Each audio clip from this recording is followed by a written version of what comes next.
ang salita ng Diyos. Amen. Acts chapter 2. Mga gawa, ang kabanata ay 2.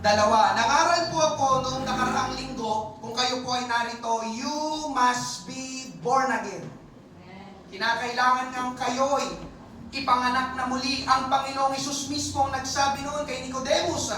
Si Nicodemus ay isang mabuting tao, leader ng simbahan. Katunayan siya pa ay Pariseo, ginagalang ng mga tao. Pero sabi pa rin ni Jesus sa kanya, kinakailangan niyang ikay maipanganak na muli, o you must be born again. At hindi lang po yung totoo kay Nicodemus, mga kapatid, kundi yun talaga dapat ang mangyari sa bawat tao. Ang tao ay ma-born again.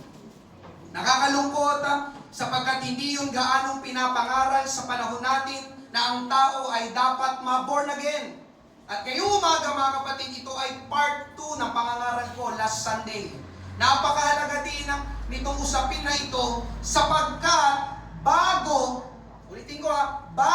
ma-born again ng isang tao, ay kailangan niyang gawin muna ang mensahe na ito na aking ipapangaral. Katulad ng pangangaral ko tungkol sa born again, hindi rin ito gaanong pinapangaral sa panahon natin. Bihira, binabaliwala, isinasantabi, at mamaya natin sasagutin kung bakit hindi ito gaanong pinapangaral. Ang tinutukoy ko na paksa ngayong umaga mga kapatid ay pagsisisi. Pastor, pwede na ako umuwi. Kung mabigat yan. Sa English ay repentance. Pagsisisi sa English ay repentance. Eksakto, mga kapatid, dahil itong paparating na isang linggo ay Semana Santa. Holy Week. Amen? Alam natin ang tradisyon o panata dito sa Pilipinas. Makakakita na naman ulit kayo ng mga maglalakad sa kalsada na hinahampas ang kanilang sarili. Merong mga didipa o hihiga sa lupa. Merong mga kakanta sa pabasa. Amen? Di ako pwede doon. Sintonado ako. Merong mga maglalakad mula dito hanggang Antipolo. At merong mga magpapapako sa krus. Lalo na sa bandang Pampanga. Amen? Subalit, pakinggan nyo mga kapatid, pakinggan nyo ito. Kung walang tunay na pagsisisi, genuine repentance, walang saysay ang kanilang gagawin sa Semana Santa. Amen. Pagdating ng Thursday, pagdating ng Friday, walang saysay, walang kabuluhan ang kanilang gagawin sa mga binanggit ko kanina kung walang tunay na pagsisisi. Genuine repentance. Kaya sa madaling sabi mga kapatid, amen, yung kanilang mga gagawin, itong darating na Thursday, Friday, diba, pwede kong sabihin na magsasayang lang ulit sila ng oras at magpapago. At sasaktan pa nila ang sarili nila. Biruin nyo mga kapatid, magpapapako sila sa krus, tapos wala pa lang kabuluhan yun. Dahil ang tunay na kailangan nila o ng tao, mga kapatid, ay tunay na pagsisisi. Amen? Kaya mangangaral ako, the essence of repentance.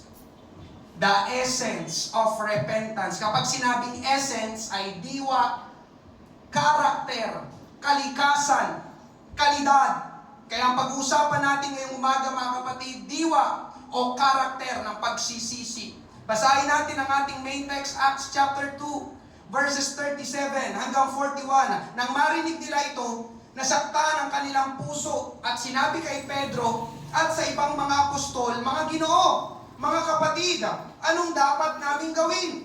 At sinabi sa kanila ni Pedro, magsisi kayo at magpabautismo ang bawat isa sa inyo sa pangalan ni Jesucristo upang mapatawad ang inyong mga kasalanan at tatanggapin ninyo ang kalooban ng Espiritu Santo sapagkat ang pangako ay para sa inyo at sa inyong mga anak at sa lahat ng nasa malayo, bawat isa na tinatawag ng Panginoon nating Diyos sa Kanya. Sa iba pang maraming salita ay nagpatotoo siya at hinimok sila na sinasabi, iligtas nyo ang inyong sarili mula sa baluktot na lahing ito. Verse 41, kaya ang mga tumanggap ng kanyang salita ay binautismuhan at nadagdag ng araw na yon ay may 3,000 kaluluwa. Amen. Ang mga kaluluwa dito, baka matakot kayo, yan ay mga tao.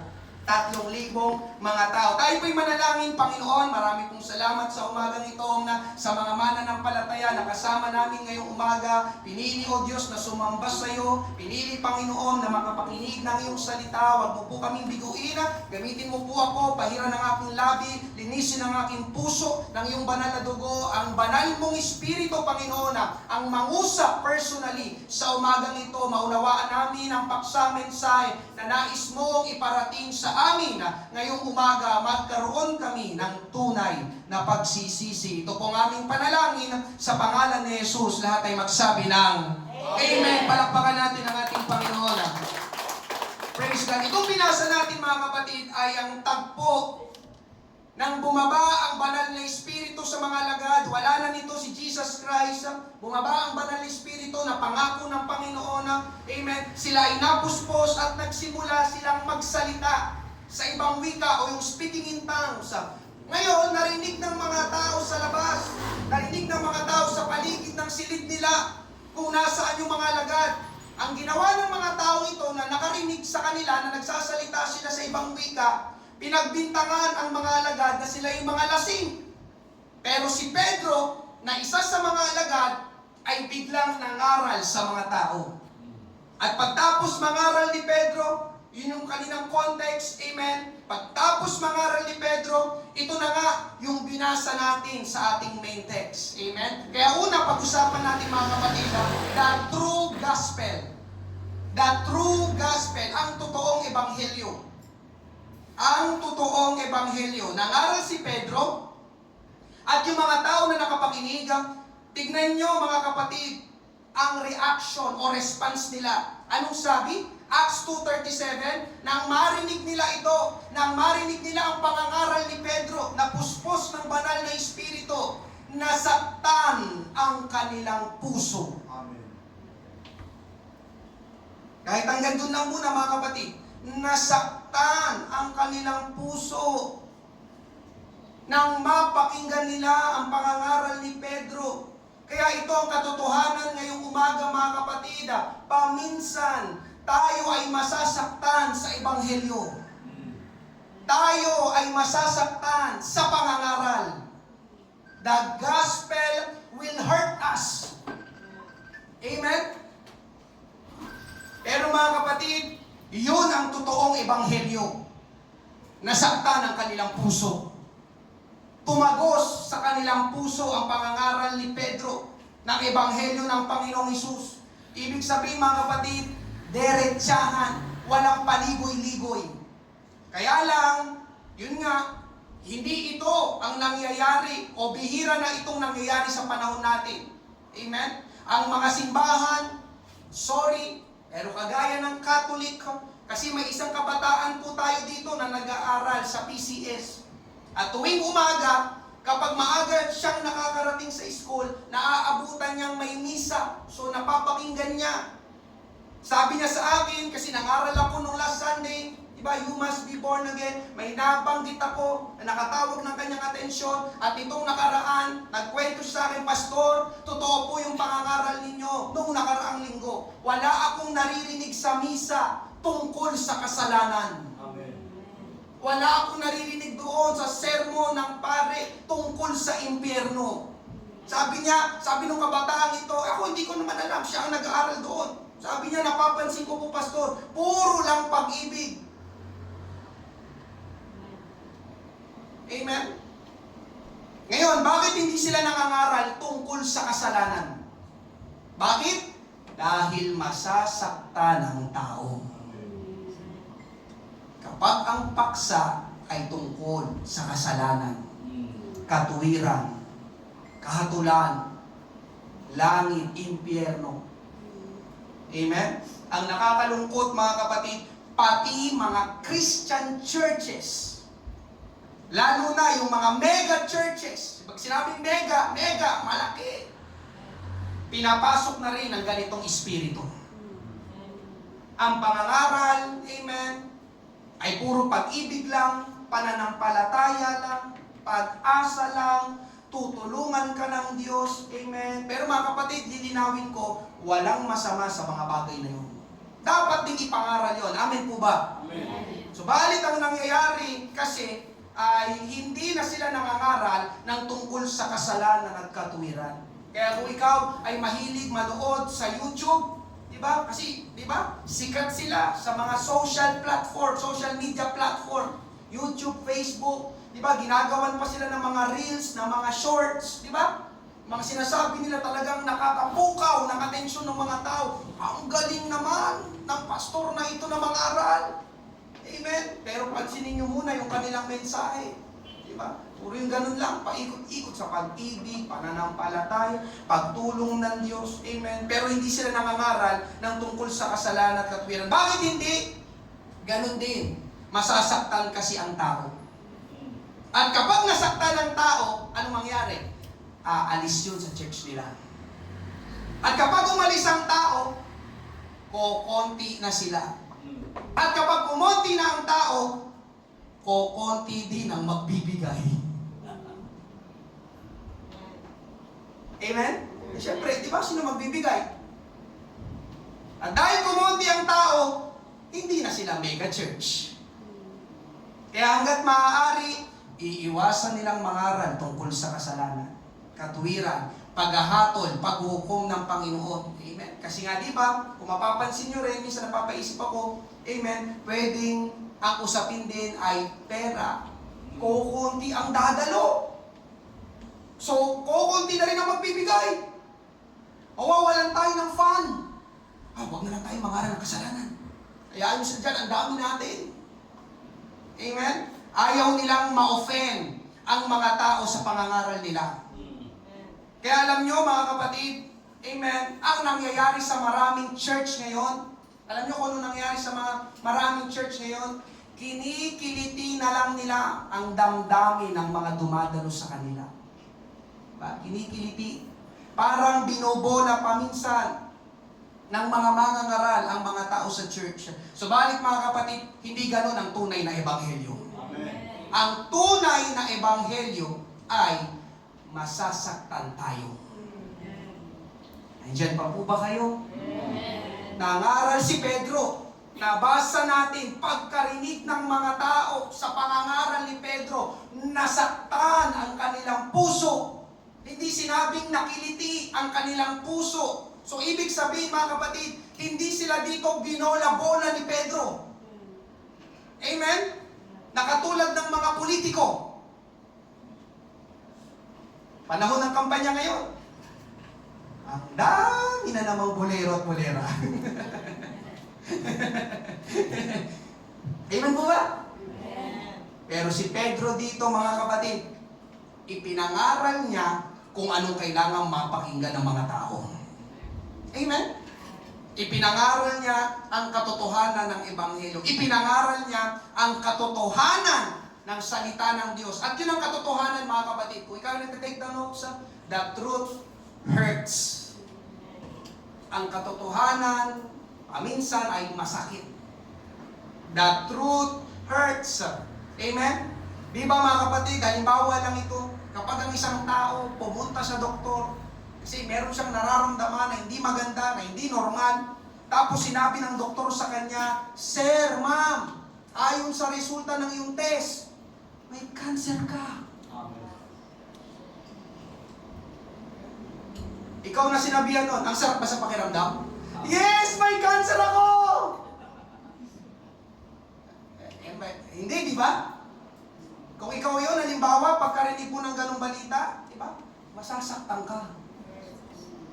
Pero yun ang katotohanan. Sir, ma'am, may cancer ka. Di ba? The truth hurts. Kaya ang katotohanan, mga kapatid, masakit. At ang salita ng Diyos ay katotohanan.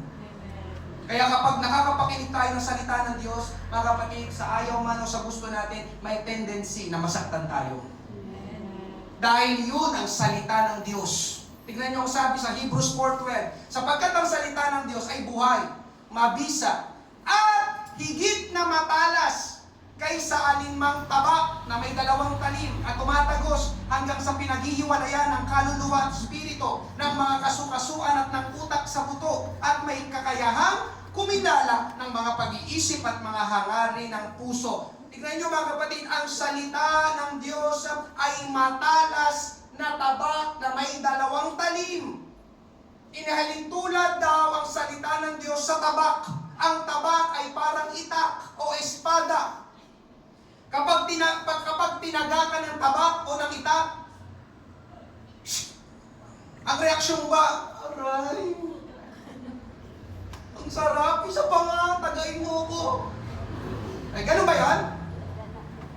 Kapag tinaga ka ng tabak, pak! Aray! Tama ba? Kaya alam niyo mga kapatid, may oras na kapag nakakapakinig ka ng salita ng Diyos, para kang tinaga ng tabak. Pak! Ah! Ako yun, aray. Lord, tama na. Diba? Diba? Nasaktan ang iyong puso. Kasi yun daw ang salita ng Diyos. Dalawang talim na tabak. Amen po ba? Ganon ang nangyari sa Acts chapter 2. Nang marinig ng mga tao ang pangangaral ni Pedro, para silang tinaga ng tabak. Nasaktan sila sa pangangaral. Ang sabi pa nga sa ibang salin na Tagalog, Acts 2:37, nang marinig iyon ng mga tao, tumagos ito sa kanilang puso. Ibig sabihin ng tumagos, di ba? Ano ba yung bagay na pwedeng tumagos? Matalim na bagay, di ba? Parang sinaksak. Tumagos ito sa kanilang puso. Di ba? Mas matindi ito, hindi lang ito basta nasugatan, kundi tumagos na.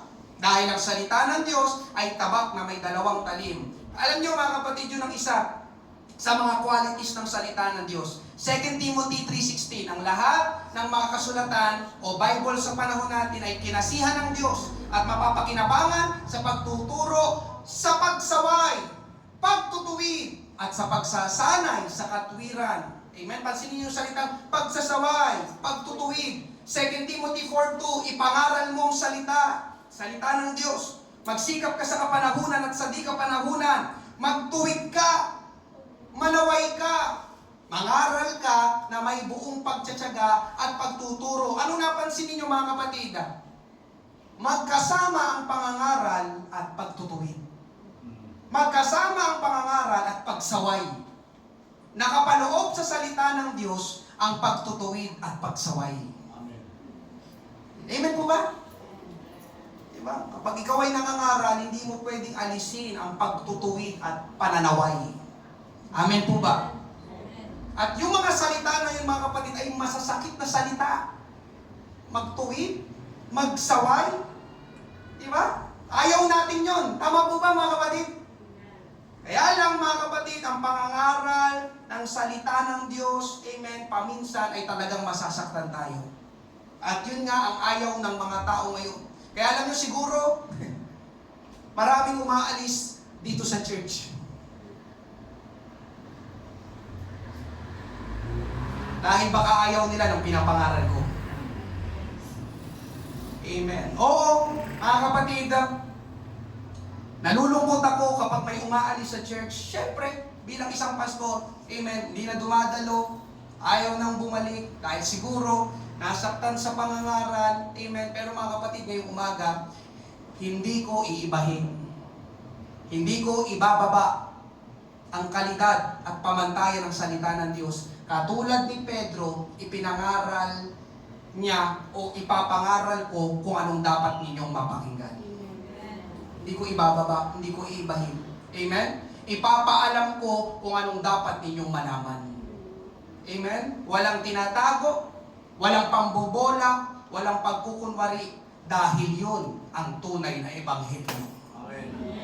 Hindi ko lang kayo parang kinikiliti, nagbobolahan lang tayo dito, hindi naman ako tatakbo. Amen. Ako isang pastor. Amen ko ba? Amen. Mga kapatid, amen. Kayo paminsan, mamaya dadaanan natin yon. Ang tunay na ebanghelyo ay masakit paminsan. Nangaral si Pedro, nasaktan ang kanilang puso. Pero, yung sakit na yon ang magdadala sa tao sa ating ikalawang punto. Second point, the essence of repentance. Ang diwa ng pagsisisi.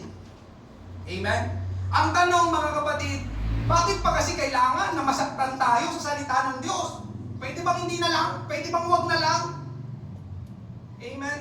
Ang sagot mga kapatid, dahil kapag nasaktan ng tao, di ba? Doon siya matatauhan. Di ba? May oras na ganun. Doon siya magigising. Doon niya malalaman na merong mali sa kanya. Amen? Gumawa ako ng halimbawa, mga kapatid, di ba? Halimbawa, merong mga asawang lalaki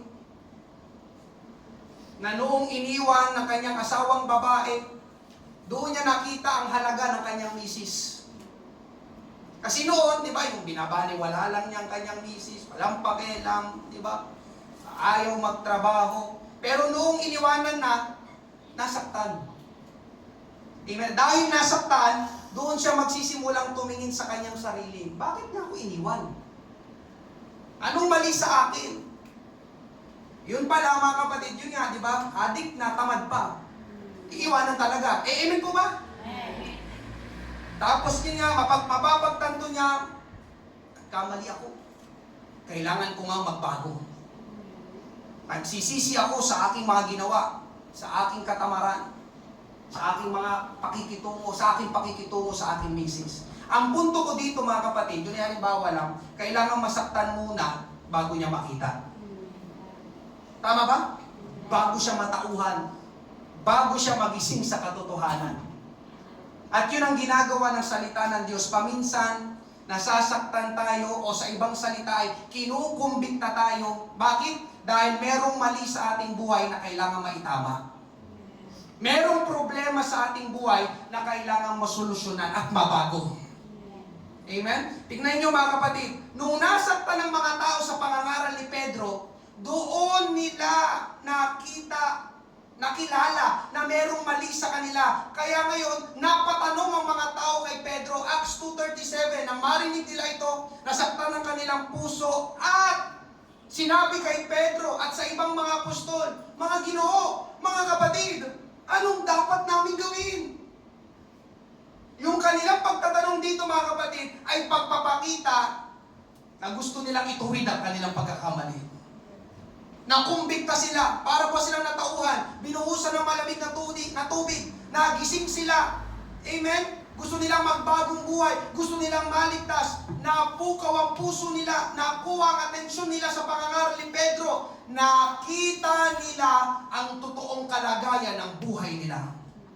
Malayo pala kami sa Diyos. Kami pala ang nagpapatay kay Jesus. Yun kasi pangangaral doon ni Pedro, kapag binasa yung context, kayong mga Hudyo, kayo ang nagpapatay kay Jesus. Nagpapako sa kanya sa krus. Amen. Pero siya ang anak ng Diyos, ang tagapagligtas, ang hari. Nasaktan sila. Kaya napatanong tuloy sila, nakumbikta sila, mga kapatid, mga Ginoo, anong dapat namin gawin? Amen? Pero bago mangyari yun mga kapatid, bago sila napatanong, nasaktan muna ang kanilang puso. Kaya talaga dapat mga kapatid, paminsan talaga, sasaktan muna tayo. Nandiyan ba ba kayo? Amen? Ngayon, anong sinagot ni Pedro sa kanila? Acts 2:38. At sinabi sa kanila ni Pedro, magsisi kayo. Magsisi kayo at magpabautismo ang bawat isa sa inyo sa pangalan ni Jesucristo upang mapatawad ang inyong mga kasalanan at tatanggapin ninyo ang kalooban ng Espiritu Santo. Mga kapatid, piruin nyo, pagsagot ni Pedro, mga Ginoo, anong gagawin namin? Sagot agad ni Pedro, walang pasubali, walang paligoy-ligoy, magsisi kayo. Amen. Sa English, repent. Gusto nyo malaman kung anong gusto nyo gawin? Magsisi. Pinangaral ko noong nakaraang linggo na ang tao ay dapat ma-born again. Pero bago ma-born again ang tao, ang kailangan niya munang gawin ay magsisi. Ang tao ay dapat mabago ang buhay. Can you say amen? Amen. Pero bago mabago ang buhay ng tao na yon, kailangan niya munang magsisi. Ang tao ay gustong maligtas, mapunta sa langit. Amen po ba? Amen. Pero bago maligtas ang tao, kailangan niya munang magsisi. Ang tao gustong mapatawad sa kanyang kasalanan. Amen po ba? Amen. Pero bago ang kapatawaran ng kasalanan, kailangan niya munang magsisi. Tingnan niyo po ulit ang sabi, magsisi kayo upang mapatawad ang inyong mga kasalanan. magsisi. Kaya mga kapatid, if there is no repentance, there is no forgiveness of sins. Amin po ba? Ulitin ko, if there is no repentance, kung walang pagsisisi, walang kapatawaran ng kasalanan. Di ba yun ang gagawin itong Holy Week? Magbubuhat, magpapapako, para mapatawad. Di ba? Sabi na, para mabawasan ang kanilang mga kasalanan. Pero mga kapatid, if there is no repentance or genuine repentance, there is no forgiveness of sins. Amen po ba? Amen. Kung walang pagsisisi, hindi maboborn again ang tao. Kung walang pagsisisi, hindi mababago ang buhay ng tao. Kung walang pagsisisi, hindi maliligtas ang tao. Acts 2:41, kaya't ang mga tumanggap ng kanyang salita ay binautismuhan at nadagdag ng araw na yon ay may 3,000 kaluluwa. Ibig sabihin ng nadagdag, naligtas. 3,000. Pero yun mga kapatid, imagine gaano karami yun. 3,000 people ang naligtas ng araw na iyon. Amen? Tignan nyo mga kapatid ang pagkakasunod-sunod. Nangaral si Pedro. Nasaktan ng mga tao. Kaya napatanong ang mga tao, anong kailangan namin gawin? Sumagot si Pedro, kailangan yung magsisi. Dahil nandoon ang pagpapatawad sa kasalanan at pagtanggap sa kalooban ng banal na Espiritu. At nang magsisi sila, sila ay naligtas. Pansin yung pagkakasunod-sunod? So mga kapatid, ang makikita natin dito, bakit ko ito'y pinapangaral ngayong umaga, bagaman, di ba, parang hirap lunukin, hirap tanggapin, pero kailangang ipangaral. Alam niyo kung bakit mga kapatid? Sapagkat ang unang hakbang, amen, ay pagsisisi. Hindi ka makakalapit sa Diyos hanggat hindi ka nagsisisi. Hindi mapapatawad ang iyong mga kasalanan hanggat hindi ka nagsisisi. Hindi mababago ang iyong buhay hanggat hindi ka maboborn again. Ganun din, pati blessing, hindi ka basta pagpapalain ng Panginoon hanggat hindi ka nagsisisi. Amen po ba? Amen? So mga kapatid, yun ang entrance, yun ang entry point, yun ang diwa ng pagsisisi, yun ang essence of repentance, yun ang kahalagahan ng pagsisisi. Oh mga kapatid, amen, ako paminsan, nakakaramdam ako ng ganun, ako'y tao lang din, di ba? Kapag tumingin ka, di ba, sa mga ibang mga churches, mga mega churches, ang dami nila. Di ba? Libo-libo, puno talaga, di ba? Yung kanilang malaking gusali. Di ba? Para bang pag tinignan mo sila, Lord, nakakaingit naman sila. Pero alam niyo mga kapatid, amen, hallelujah, habang ginagawa ko itong pangangaral na ito, sabi ng Panginoon sa akin, huwag kang mainggit sa kanila. At yun din ang gusto kong encourage sa inyo. Bagamat marami ang ibang mga churches ngayon, pero huwag kayong maiinggit, amen, sa dami ng tao na dumadalo sa kanila. Dahil kagaya ng sinabi ko kanina, kaya sila dumadami, pwede, di ba, posible, baka hindi nila ipinapangaral ang tunay na ebanghelyo na masasaktan ng tao. Di ba? Ganda sa church na to Ang nangyayari mga kapatid, yung word na inaapis lang, yung parang yung pinapanubag-loob ka lang. Okay lang yan, sige. Okay lang yan, babalik ka next Sunday ha. Pero yung ginawa mo, okay, kaya mo lang yun. Basta magpuri tayo dito sa Panginoon. Amen? Dahil ang tunay na ebanghelyo mga kapatid, paminsan masakit. Pero, doon sa sakit na yon, o dahil nasaktan ng tao, doon niya naman makikilala o mapapagtanto na merong mali sa kanya na kailangan niyang baguhin. At doon papasok ang pagsisisi. Kaya maraming church ngayon mga kapatid, yes, marami sila. Amen. Pero ang tanong ko, ilan kaya doon, amen, sa 1,000 tao na yon, ang talagang nabago ang kanilang buhay? Diba talagang dami nun? Yung pastor talagang doon hanggang doon sa taas ng tao. Pero ilan kaya doon ang talagang nabago ang kanilang buhay? Bakit hindi nababago? Dahil hindi nangangaral ng katotohanan. Bakit hindi nababago? Dahil hindi nangangaral ng kasalanan. Walang pagtutuwid, walang pagsasaway. Kaya akala nila, ayos lang ang ginagawa nila. Kaya paano mababago? Amin po ba? Kaya ganun pa rin mga kapatid, ganun pa rin sila paglabas nila ng simbahan. May kabataan nga dito na nagsabi ng ganito kasi minsan kami ay nagsisharing, nagbibigayan kami ng mga inputs, insights, di ba? Patungkol sa Bible, patungkol sa paglilingkod sa Panginoon, patungkol sa mga kinakaharap nating issues, ano ba dapat ang maging tunay na mananampalataya? Amen. Sabi nitong kabataan ito, Pastor, ang mga tao ngayon, salamat sa Panginoon kasi kahit ako, amen, kahit ako na pastor, pwede ako matuto sa mga disciples. Pwede ako matuto sa inyo na mga mananampalataya. Alam niyo ba yan? Pag kayo nagbibigay din ng inputs, oh, ganda, oh, tama, ganda nga na. Sabi ng kabataan ito, alam niyo, Pastor, ang mga tao ngayon, pumupunta sila sa church dahil tingin nila cleansing o paglilinis ang pagdalo sa church. Yung kapag ikaw ay pumasok sa simbahan, yung, oy, nalinis na ako. Yung pagpasok mo lang, ay, salamat. Napasok na rin ako sa church. Makalipas ang 10 taon. Na, yung feeling na yung cleansing, alam niyo yung purga? Yung napurga sila sa kanilang mga kasalanan, karumian, amen.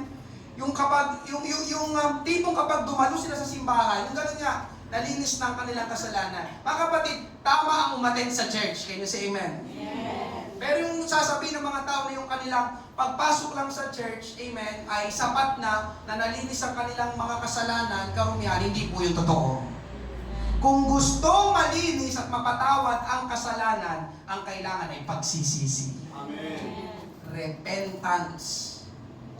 Hindi pagpasok sa simbahan. Amen? Katulad ngayong umaga, diba? Puno ang mga malaki simbahan. Kasi linggo ng palaspas. Amen? Naipangaral ko na po nung nakaraang Thursday. About the first Palm Sunday. Amen? I-check nyo na lang po sa ating YouTube channel. Amen? Alam nyo mga kapatid, alam nyo, tama ang ginagawa ng fellowship natin na nangangaral ng pagsisisi. Ulitin ko, tama ang ginagawa ng fellowship natin nitong The Potter's House na nangangaral ng pagsisisi. Bakit? Bakit ko nasabi? Kasi kapag binasa nyo po ang Bible, ang mga unang pangangaral ay pagsisisi. Si Juan Bautista, pamilyar ba kayo sa kanya? Si John the Baptist, pinsan sa laman ni Jesus Christ, siya ang forerunner, siya ang naghahanda sa pagdating ng Panginoon, siya muna yung tagapangaral. Amen? Siya ay nangangaral at ito ang kanyang pangangaral. Matthew chapter 3 verses 1 to 2. Nang mga araw na iyon ay dumating si Juan na tagapagbautismo na nangangaral sa ilang ng Judea na nagsasabi, magsisi kayo sapagkat malapit na ang kaharian ng langit. Pero yun mga kapatid, ito yung kanyang message na kanyang preaching. Repent! Amen? For the kingdom of heaven is at hand. Malapit na. Magsisi kayo. Alam niyo mga kapatid, karamihan sa mga kaharap dito ni Juan Bautista, mga ano pa, yung mga leader ng simbahan, mga pariseyo. Sisi kayo, sabi ni Juan Bautista. Amen? At hindi lang si Juan Bautista, kundi nang dumating na si Jesus, nang siya'y magpasimula ng magministeryo at mangaral, ito, amen, ang mensahe ng kanyang pangangaral. Kasunod lang na chapter, Matthew chapter 4 verse 17. Mula noon, si Jesus ay nagpasimulang mangaral na nagsasabi, magsisi kayo.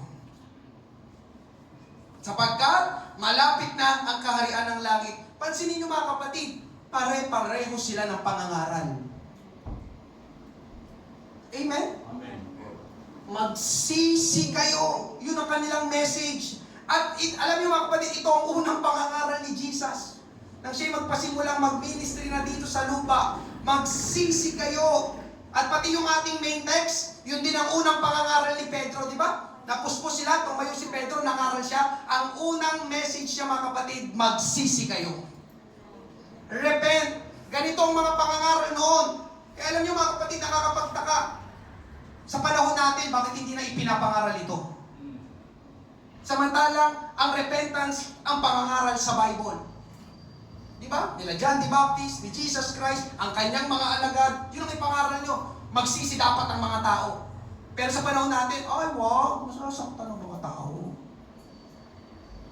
Di ba? Ang mga tao kasi, bakit ako magsisisi? Bait-bait ko. No. Amen? Tingnan nyo mga kapatid. malapit na ang kaharian ng langit. Alam ng Panginoong Hesus na napakahalaga ng pagsisisi. Alam ng Panginoong Hesus ang nagagawa ng pagsisisi. Anong ibig sabihin yun? Ang tao, hindi mapaghaharian ng Diyos hanggat hindi siya nagsisisi. Ang tao, hindi siya paghaharian ng Diyos hanggat hindi siya nagsisisi. Kaya sabi ko nga sa inyo, yun ang entry point palagi, repentance. Sino dito gusto mong pagharian ka ng Panginoon? Amen. Repent. Pagsisisi. Amen? Ito ang unang hakbang, mga kapatid. Pero, ngayong umaga, ano nga ba ang totoong larawan ng pagsisisi? Totoong mukha. Ano nga bang repentance? Ano nga ba ang totoong larawan ng repentance?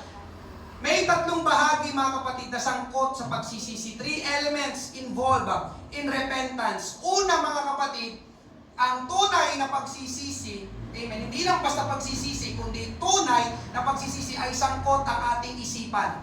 Mental element, nakalagay dyan sa harapan. Amen? Mental element. Ibig sabihin nito, mga kapatid, ay babaguhin natin ang ating pananaw, ang ating kaisipan. Saan? Sa kasalanan at sa Diyos. Dahil kapag hindi na bago ang pananaw ng tao sa kasalanan, hindi siya magsisisi. Anong ibig sabihin nun? Kapag hindi na bago ang pagtingin ng tao sa kasalanan, na sa kanya magaan lang ang kasalanan, magpapatuloy lang ang tao sa kasalanan. Kaya kailangan muna makita niya ang karumihan ng kasalanan, na ang kasalanan ay pakikipaglaban sa Diyos. Amen. Ang kasalanan ay karumal-dumal sa Diyos. Kailangan muna maging ganon ang pananaw ng tao. Amen. At kung ganon ang pagtingin ng Diyos sa kasalanan, ganon din dapat ang pagtingin natin sa kasalanan. Iyon ang totoong pagsisisi. Diba? Yung para bang kung nandidiri ang Diyos sa kasalanan, dapat tayo din nandidiri sa kasalanan. Amen po ba? Hindi yung kapag may dumaan sa cellphone natin, diba? Lalo sa mga lalaki na narito. Lalo ng mga cellphone ngayon, kung ano-anong mga nagpa-pop up. Diba? May mga nakatupis. Diba? Pag nag-pop up, kulang na lang, maiboto mo yung cellphone. Hindi yung pag... Oh. Parang mas sexy pa ito kaysa sa asawa ko. No, mental element. Diba? Diba? Hindi ako nakikita ni pastor, pero nakikita ako ng Diyos. Amen po ba? Amen. Ano ko, magagalit ang Diyos nito. Mental element. Ikalawa, mga kapatid, emotional element. Ito naman yung tinatawag na godly sorrow for sin. Una, mental. Pangalawa, yung damdamin, emotion. Godly sorrow. Anong ibig sabihin nito, mga kapatid? Yung ikaw ay nalulumbay o nalulungkot kapag nakagawa ka ng kasalanan. Kapag may nasabi kang hindi tama. Amen? Godly sorrow. Yung mapapatanong ka, bakit ko ginawa yun? Bakit ko sinabi yun? Amen? Hindi yung natutuwa pa tayo sa kasalanan. Ha ha ha! Naisahan ko siya. Buti nga.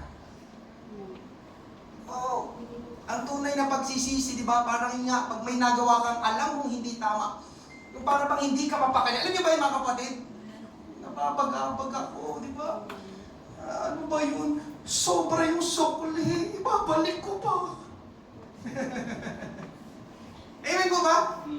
Hindi yung, yes, praise God! Sobra ang sukli! No, godly sorrow. Sobrang sukli. Mali ito.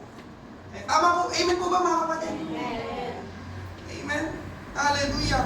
Ang totoong pagsisisi, listen, ang totoong pagsisisi ay hindi nasisiyahan sa kasalanan.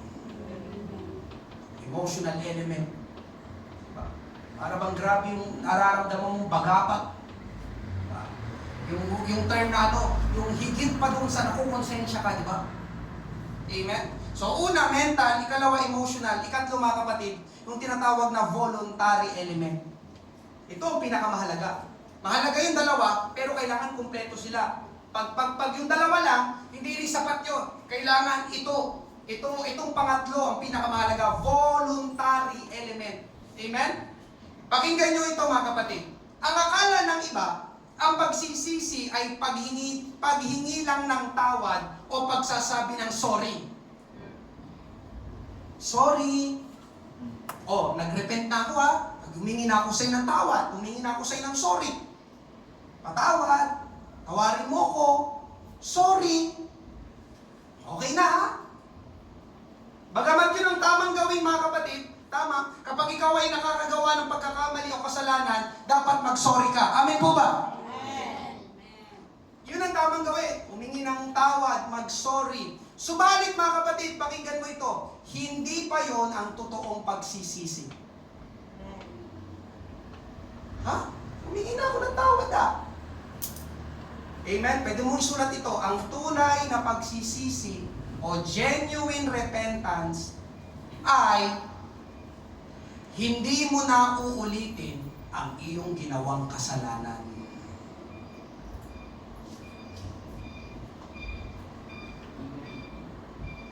Ulitin ko, ang tunay na pagsisisi, totoong nagsisisi, hindi mo na ulit gagawin. Hindi mo na uulitin. Yung ginawa mo, bakit ka nag-sorry? Diba? Binatukan ko si RJ. Pa! Sorry RJ. Pa! Sorry ulit RJ. Pa! Sorry. Nagsisisi ba yun? Yung sorry niya, totoo yun? Diba? Hindi. Dahil yung totoo pagsisisi, yung, basta patawarin mo ko, hindi ko na uulitin. Naunawaan mo ba mga kapatid? Sorry, hindi na kita sasaktan. Hindi na kita pagsasalita ka ng masakit. Hindi na kita pagbubuhatan ng kamay. Hindi ako nagsabi sa'yo, patawarin mo, hindi ko na uulitin. Amen po ba? Pero kung yung paulit-ulit, sorry, bukas ginawa na naman, hindi yung genuine repentance. Amen po ba?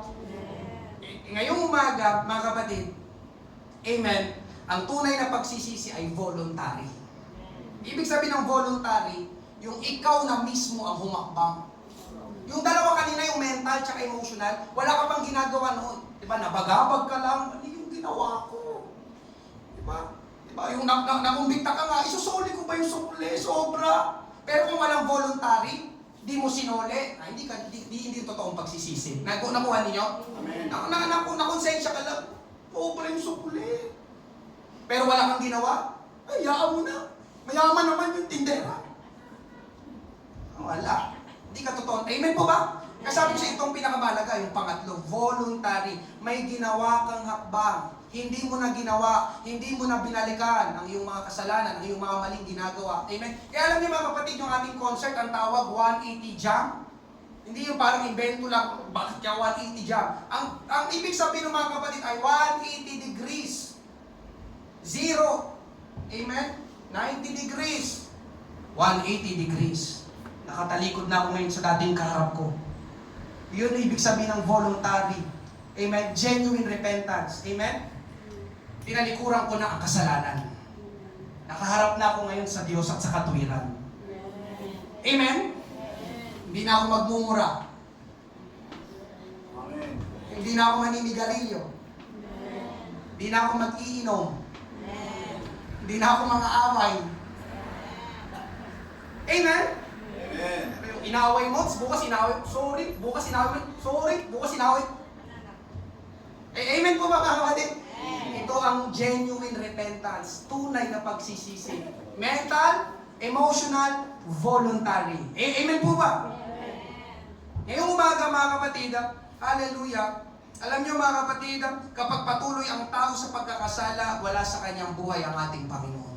Sabi ni Charles Spurgeon, Christ and us will never be one until we and our sin are two. Sa Tagalog mga kapatid, si Kristo daw at ikaw ay hindi magiging isa hanggat ikaw ang kasalanan ay hindi naging dalawa. Ibig sabihin, hindi kayo magiging isa ni Jesus hanggat hindi kayo naghihiwalay ng kasalanan. Gusto mong maging kaisa ng ating Panginoon, kailangan mong humiwalay sa kasalanan. Amen. Amen po ba? Para mangyari na tayo ay mahiwalay sa kasalanan, ang kailangan ay tunay na pagsisisi.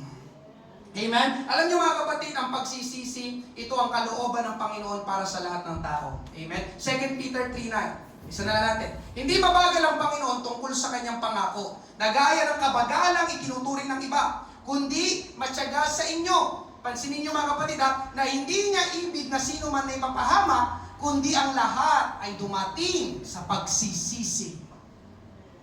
Amen? Ito ang kalooban ng Panginoon mga kapatid. Hindi ibig ng Panginoon ang sino man ay mapahamak. Yung ibig sabihin doon ng mapahamak ay, di ba, ang tao mga kapatid, kapag tayo namatay, meron dalawang destinasyon, langit at impyerno. Ang tinutukoy dito ng Panginoon ang tao, hindi niya ibig na mapahamak, hindi ibig ng Panginoon ang tao mapunta sa impyerno.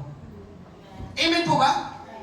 Ngayon, ang nais ng Panginoon, ang mga tao ay dumating sa pagsisisi. Sino dito gusto mong maligtas? Sino dito gusto mong mapunta sa langit? Sino dito ayaw mong mapunta sa impyerno?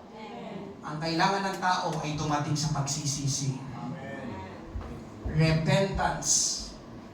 Amen? Mga kapatid, ito ay Holy Week. Itong paparating. Ang Holy Week ay paggunita sa crucifixion at resurrection ni Jesus Christ. Inaalala ang kanyang mga kahirapan ng ating Panginoon hanggang sa siya ay maipako sa krus. Take note mga kapatid, maipako sa krus si Jesus. Bakit kailangan maipako sa krus? Amen? Dahil may kabayaran ng kasalanan. Kaya kailangan ipako at mamatay si Jesus kapag hindi yun ginawa ni Jesus Christ. Alam niyo mangyayari mga kapatid, lahat tayo automatic, walang pag-asa, lahat tayo papunta lang tayo sa impyerno. Yun ang totoo mga kapatid, kung si Jesus, hindi niya inako, amen? Hindi niya ginawa itong inaalala natin na Holy Week. Amen? Hindi siya napako sa krus, namatay, mga kapatid, lahat tayo. Amen? Papunta tayo sa walang hanggang kamatayan at pagdurusa. Ganon ang kabayaran ng kasalanan. Ganon ang ginagawa ng kasalanan. Kaya alam niyo mga kapatid, listen, kapag ang tao hindi nagsisi o hindi nagsisisi sa kanilang mga kasalanan, binabaliwala nila ang ginawa ng Panginoon doon sa krus. Yung mga kahirapan na pinagdaanan ng Panginoon, binabaliwala ng mga tao kapag hindi sila nagsisisi. At yun nga mga kapatid, sabi dito, mapapahamak. Kaya ang unang hakbang, ang entry point para ang tao mapatawad sa kanyang kasalanan, para ang tao maligtas, para ang tao, amen, magmana ng buhay na walang hanggan, ang kailangan ay magsisi muna siya. The essence of repentance. Pangatlo pang uli, the evidence of repentance. Ang ebidensya ng pagsisisi. Ebidensya. Merong ebidensya ang pagsisisi mga kapatid. Ibig sabihin ng ebidensya, patunay. At ang ebidensya ay katulad din ang pinangaral ko last Sunday. Kaya hindi ko napahabain itong third point. Ang ebidensya ng pagsisisi ay pagbabago ng buhay. Pastor, paano ba malalaman talaga kung tao tunay na nagsisi? Nabago ang kanyang buhay. Nababago ang kanyang buhay. Amen po ba? Sabi ko kasi hindi ba kanina, tatalikuran na niya. Nag-sorry na ako. Pero hindi sapat ang sorry.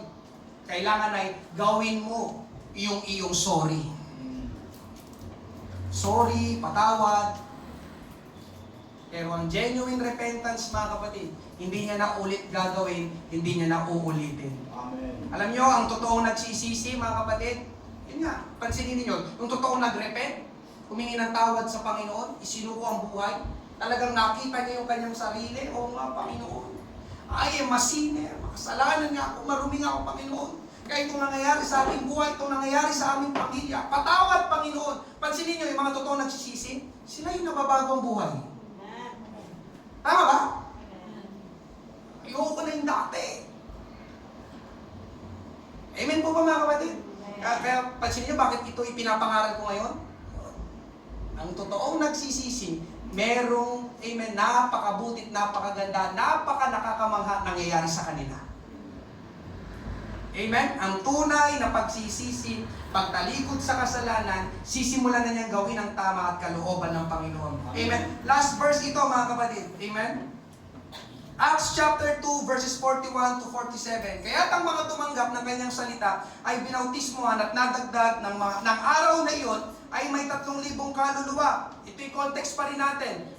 Verse 42, nanatili silang matibay sa turo ng mga apostol at sa pagsasama-sama at sa pagpuputol-putol ng tinapay at sa mga pananalangin. Dumating ang takot sa bawat tao at maraming kababalagan at tanda ang nangyari sa pamamagitan ng mga apostol. At ang lahat ng mga mananampalataya ay magkakasama at ang kanilang ari-arian ay para sa lahat. Ipinagbili nila ng kanilang mga ari-arian at mga kayamanan at ipinamahagi sa lahat ayon sa pangangailangan ng bawat isa. At araw-araw, habang sila'y magkakasama sa templo, sila'y nagpuputol-putol ng tinapay sa bahay-bahay at nagsasalo-salo na may galak at tapat na puso. Verse 47 na nagpupuri sa Diyos at nagtatamo ng lugod sa lahat ng tao at idinaragdag sa kanila ng Panginoon araw-araw ang mga naliligtas. Mga kapatid, ito yung 3,000 na pinangaralan ni Pedro. Sila'y nasaktan, nagtanong, mga kapatid, mga Ginoo, ano dapat namin gawin? Sumagot si Pedro, magsisi kayo. Tinanggap nila, ginawa nila. Amen, ang sinabi ni Pedro, sila'y naligtas. Ngayon, anong nangyari sa kanila? Bigla silang nagkaroon ng interes sa mga bagay ng Diyos.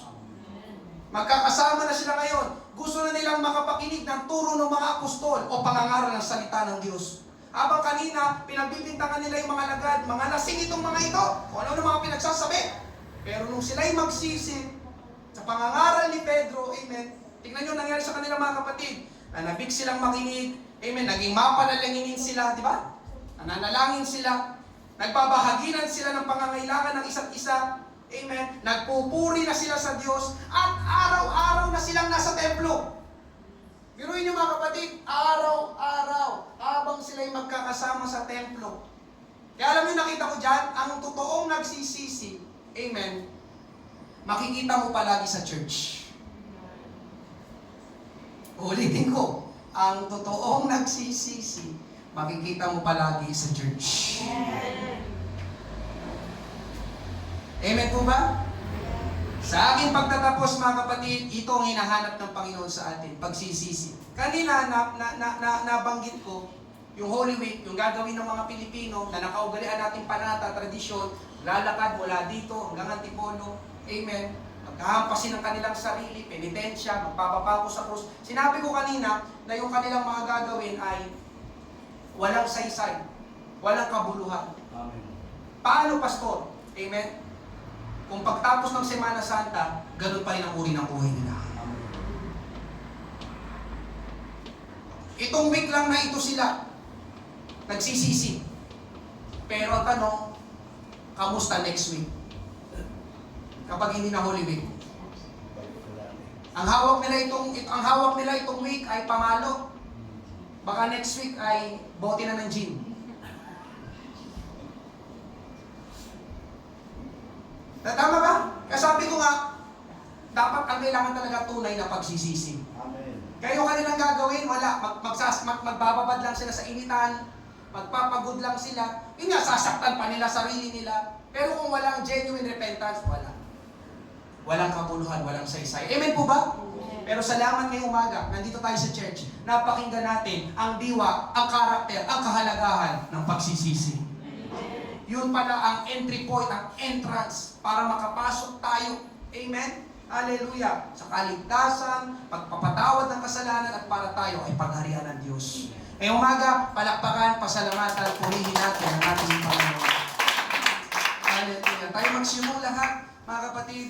Malibang magsisi ang tao, doon kikilos ang Panginoon sa kanyang buhay. The essence of repentance. Amen?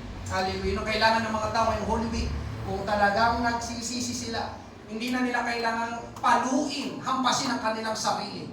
Hindi na nila kailangan magbuhat at magpapako sa krus. Ang kailangan lang nila ay tunay na pagsisisi, amen, na kanilang makilala ang bigat, karumihan ng kasalanan, amen, at hindi sila nasisihan sa kasalanan at tatalikuran nila ang kasalanan. Yun ang kailangan nila. Amen. Hallelujah. Ngayong umaga, meron man po kaming first time dito sa church. Amen. Kailangan mo ng ating Panginoong Jesus. Amen. May kabayaran ng kasalanan, pero salamat Kagaya ng inaalala itong wika, si Jesus ay namatay sa atin upang siya ang tumubos at magbayad ng ating mga kasalanan. Sinabi ng ating Panginoon, para tayo mapatawad, 1 John 1:9, kung ipinahayag natin ang ating mga kasalanan, tapat at banal ng Diyos na tayo'y patatawarin sa ating mga kasalanan at lilinisin sa ating mga kalikuan. Amen? Kailangan mo humingi ng tawad sa Panginoon at kailangan mong tanggapin si Jesus bilang Panginoon, tagapagligtas ng iyong buhay. Meron po ba ngayong umaga?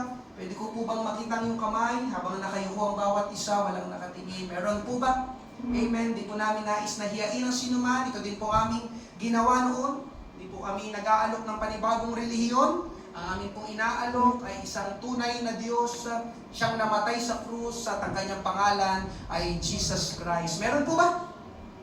Amen, hallelujah. Kung wala po ngayong umaga mga kapatid, tayo ay pala'y mga mananampalataya. Dalangin ko na naunawaan natin ang mensahe ng salita ng Diyos. Amen. Ngayong umagang ito, gawin natin yung essence ng repentance. No? Not just saying sorry. Hindi lang basta pagsabi, pagsalita na, Lord, sorry. Lord, patawad. Tama yun mga kapatid. Pero ang hinihintay, ang hinahanap ng Panginoon ay yung voluntary element. Talagang hindi mo na babalikan, hindi mo na uulitin, hindi mo na gagawin. Yon ang tunay na pagsisisi. Pero mga kapatid, kapag ginawa mo yun, ang repentance, ang entrance, ang entry point, mga kapatid, hallelujah, para magsimulang kumilos ang Panginoon sa iyong buhay. Binubuksan po natin ang ating altar habang inaawit natin ang ating inawit kanina na banal mong tahanan, pahintulutan mo na ang iyong buhay, amen, ay maging banal na tahanan ng Diyos. Na ika'y pagharian